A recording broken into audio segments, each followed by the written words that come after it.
obra ang art exhibit na ginawa sa Davao City. Magbabalita si Bril Montalvo. Iba't ibang klase ng obra na gawang lokal at international ang tampok sa isang art exhibit sa Davao City. Higit 50 artists ang bida na hindi lang makukulay at naggaganda ng mga obra, kundi may kanya-kanya pang kwento. Agaw atensyon itong inidoro na may disenyong globo na tila ipina-flash. It's more on conceptual art or installation art. Entitled The Tree of Knowledge, Artificial Intelligence, everything more on negative side of the world. Distributed channel phone.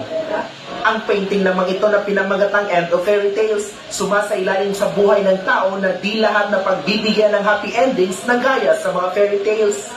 Parang yung modern day problems natin. So yung nangyayari sa planet, tapos yung dilemma natin regarding how to solve problems.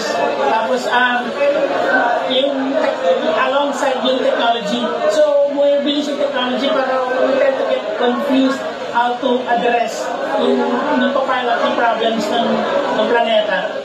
Ayon sa organizers, malaking tulong ang exhibit para ibida ang husay at saloobin ng Filipino artists. This exhibition aims to allow artists to express freely without confined and conforming to the usual and social norms.